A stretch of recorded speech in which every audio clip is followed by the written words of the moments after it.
Risk اٹھانا پڑتا ہے، بغیر رسک لیے، بغیر رسک اٹھائے آگے بڑھنے کے بارے میں نہیں سوچ سکتے۔ ایک مثال اس کے بارے میں سوچ سمجھنے کے لیے آپ کو پیش کر دوں۔ یہ حجاج کے تعلق سے باتیں کرتے ہوئے بیچ بیچ میں کچھ اور باتیں بھی وہ آپ کے فائدے کی ہو سکتی ہیں، وہ باتیں میں ذکر کرتا رہتا ہوں کہ اس کی ایک مثال بندر سے دی جاتی۔ بندر کو آپ نے دیکھا ہے کہ وہ ایک جو ہے برانچ سے دوسرے برانچ پر چھلانگ لگاتا ہے، جاتا رہتا ہے۔ تو بندر کا کام یہی ہے، کودنا، ایک جگہ سے دوسری جگہ کود کر کے جاتا ہے۔ اگر بندر جو ہے کودنے سے پہلے یہ سوچنے لگے کہ میں گر جا سکتا ہوں، یہاں یہ ہے امکان کہ میں گر سکتا ہوں، تو اور اس گرنے کے ڈر سے اگر وہ اچھلنا چھوڑ دے بندر، تو پھر کبھی بھی وہ اونچی جگہ پہ نہیں پہنچے گا، جہاں ہے وہیں بیٹھا رہ جائے گا۔ لیکن بندر کبھی یہ نہیں سوچتا ہے، وہ اچھلتا ہے، ایک اندازہ لگا کر کے کہ میں پہنچ سکتا ہوں، اچھلتا ہے اور پہنچتا ہے۔ کبھی بندر کے گرنے کے ایک آدھ واقعات تو ہو سکتے ہیں، لیکن اس سے زیادہ جو ہے آپ کو نہیں ملیں گے۔ زیادہ تر یہی ہوتا ہے کہ آدمی جب خطرات سے کھیلتا ہے تو آگے بڑھتا ہے۔ ایک عام آدمی کی طرح سے زندگی گزارتے ہوئے لوگ دنیا سے جا سکتے ہیں، لیکن ان کا دنیا میں بڑا نام نہیں ہوتا۔ یہ جو لوگ خطرات سے کھیلنا جانتے ہیں، وہی لوگ آگے بڑھتے ہیں۔ تو اس کے بارے میں یہ لکھا ہے امام ذہبی نے کہ وَكَانَ ذَا شَجَاعَةٍ وَإِقْدَام، اقدام کا مطلب یہی ہوتا ہے، عربی کا یہ لفظ کہ یہ آگے بڑھنے کیا اس کا جو طبیعت تھی اس کے کہ مجھے آگے بڑھنا، خطرات کو نہیں دیکھنا ہے، یہ نہیں دیکھنا ہے کہ آگے کیا کیا جو ہے پریشانیاں ہو سکتی ہے، بلکہ مجھے آگے بڑھنا ہے۔ آگے بڑھنے کے لیے اگر کہیں چالیں بھی چلنی پڑے، اگر کہیں جو ہے ہوتا ہے کہ ہمیشہ جو ہے سیدھی انگلی سے ہی گھی نہیں نکلتا، اردو میں محاورہ ہے، کبھی انگلی کو ٹیڑھا بھی کرنا پڑتا ہے۔ تو اگر کسی کے خلاف سازشیں بھی کرنی پڑی تو وہ بھی کرنے سے باز نہیں رہیں گے۔ تو اس طرح کی طبیعت کا یہ آدمی تھا، امام ذہبی نے لکھا، اور ساتھ میں پھر لکھتے ہیں وہ فصاحت و بلاغت،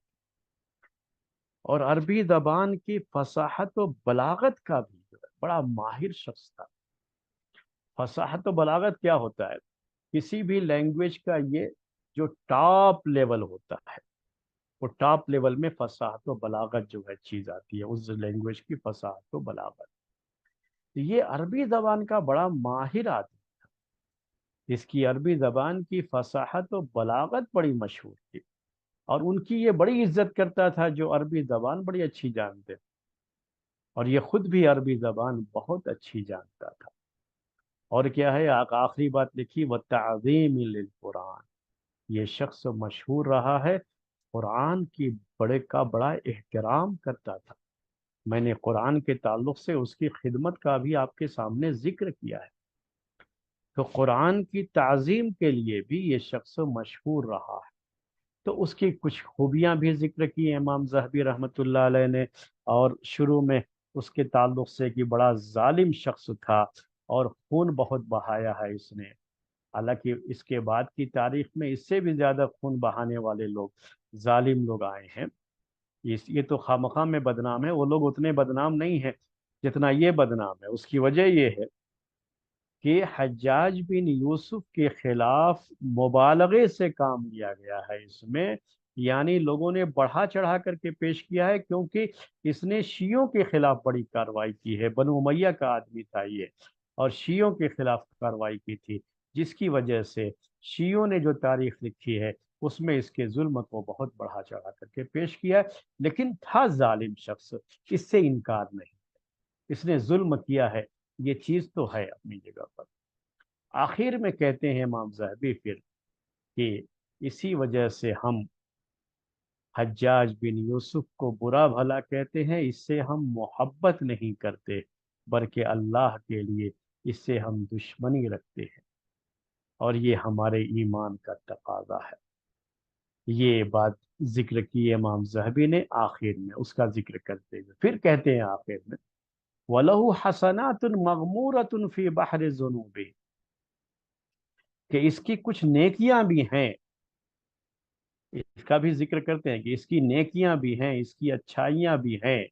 لیکن امام ذہبی کہتے ہیں کہ اس کی اچھائیاں یہ اس کے برائیوں کے سمندر میں ڈوب جاتی ہیں، ان کی کوئی حیثیت نہیں رہ جاتی ہے۔ یعنی دوسرے الفاظ میں کہوں آپ کو سمجھنے کے لیے کہ اس کی اچھائیاں بہت معمولی ہیں اس کی برائیوں کے مقابلے میں، تو اس کی برائیوں کا اور اس کے پاپ کا گڑھا جو ہے نا وہ بھرا ہوا ہے اس کی نیکیوں کے مقابلے میں۔ آج کی زبان میں اس طرح سے اردو میں اسے بیان کر سکتا ہوں۔ اس کے بعد آخر میں پھر کہتے ہیں امام ذہبی کہ ان سب کے ساتھ ہم اس کے معاملے کو اللہ کے حوالے کرتے ہیں، یعنی ہم اس کے بارے میں اس کے جنتی یا جہنمی ہونے کے تعلق سے کوئی بات نہیں کہہ سکتے، وہ تو اللہ تبارک و تعالیٰ کی مشیت ہے، اللہ تعالیٰ جو چاہے گا وہ فیصلہ کرے گا۔ اور خلاصہ اس کے بارے میں یہی ہے کہ وہ ایک موحد تھا، اس کی توحید کے بارے میں، اس کے عقیدے کے بارے میں کسی طرح کا کوئی کلام نہیں رہا ہے۔ ٹھیک ہے، یہ بات کس کی تھی؟ امام ذہبی رحمۃ اللہ علیہ۔ امام ابن کثیر، ان کی کتاب بھی تاریخ میں مشہور ہے، آپ البدایہ والنہایہ سنتے رہتے ہیں، تو امام ابن کثیر رحمۃ اللہ علیہ نے بھی اس کے تعلق سے بات لکھی ہے۔ امام ابن کثیر رحمۃ اللہ علیہ نے البدایہ والنہایہ، انہوں نے کیا لکھا ہے ان کی بات ذرا اور بہتر انداز کی ہے امام ابن کثیر رحمۃ اللہ علیہ کی، جو ایک محدث بھی رہے ہیں، ایک مفسر بھی رہے ہیں۔ تو انہوں نے کہا کہ یہ شخص بڑی عظیم شخصیت کا مالک تھا، لیکن اس کی تلوار میں بے گناہوں کا خون بھی لگا ہوا ہے۔ اردو میں ہم اس کا معنی یوں کر سکتے ہیں آپ کے سمجھنے کے لیے کہ اس نے کارنامے بھی بہت اہم انجام دیے، لیکن ساتھ میں ان کارناموں کے ساتھ اس کی تلوار بے گناہوں کے خون سے بھی آلودہ رہی ہے، یعنی ظلم بھی کیا ہے اس شخص نے اس کے ساتھ۔ اور اس کے بارے میں آگے لکھتے ہیں پھر وَكَانَ يَغْضِبُ غَضَبَ الْمُلُوكِ، بادشاہوں جیسا غضب تھا اس کے پاس۔ حالانکہ یہ خود بادشاہ نہیں، خلیفہ نہیں تھا، یہ خلیفہ کا ماتحت ایک گورنر تھا، یہ صرف گورنر تھا، اصل میں خلیفہ نہیں تھا۔ ابھی تو بات بار بار آپ کے سامنے آ رہی ہے، عبد الملک بن مروان خلیفہ، اور اسی نے اس کو قریب کیا، اور یہ جو ہے بادشاہوں جیسا اپنے پاس رعب رکھتا تھا، غضب رکھتا تھا، اور یہ کہتا تھا، اس کا اپنا گمان یہ تھا، یہ ابن کثیر کی باتیں ہیں، اردو میں بیان کر رہا ہوں، کہ میں زیاد بن ابیہ کی طرح سے اپنے آپ کو یہ تشبیہ دیتا تھا زیاد بن ابیہ سے۔ زیاد بن ابیہ کے بارے میں پہلے آپ کو بتا چکا ہوں تاریخ میں، پھر سے جو ہے تھوڑا سا اشارہ کر دیتا ہوں کہ زیاد بن ابیہ یہ پہلے گورنر رہا ہے، یہ بھی اسی عراق کے علاقے میں اس کو گورنر بنایا جا چکا تھا، اور عراق کے علاقے کا سب سے سخت گورنر، سب سے پہلا سخت گورنر یہی ہے زیاد بن ابیہ، اور اس نے ہی سب سے پہلے عراق والوں پر، کوفے والوں پر بہت ظلم کیا ہے، یہ خود بھی اپنے دور میں اس کے لیے مشہور رہا ہے۔ لیکن بنو امیہ کی خلافت میں زیاد بن ابیہ کا نام بہت ہی سنہرے حروف میں لکھا جاتا ہے کہ یہ علاقہ جو عراق کا علاقہ تھا، کوفہ بصرہ، جہاں فتنے بہت ہوتے تھے، اس فتنے کو دبانے میں اپنے دور میں اس نے بھی بڑا اہم کارنامہ انجام دیا، لیکن اس کا دور پہلے کا، امیر معاویہ رضی اللہ تعالی عنہ کے دور میں تھا یہ زیاد بن ابی۔ تو اسی سے اپنے آپ کی وہ مشابہت جو ہے کرتا تھا حجاج بن یوسف کہ میں زیاد بن ابی کی طرف سے، اور زیاد کا معاملہ یہ تھا،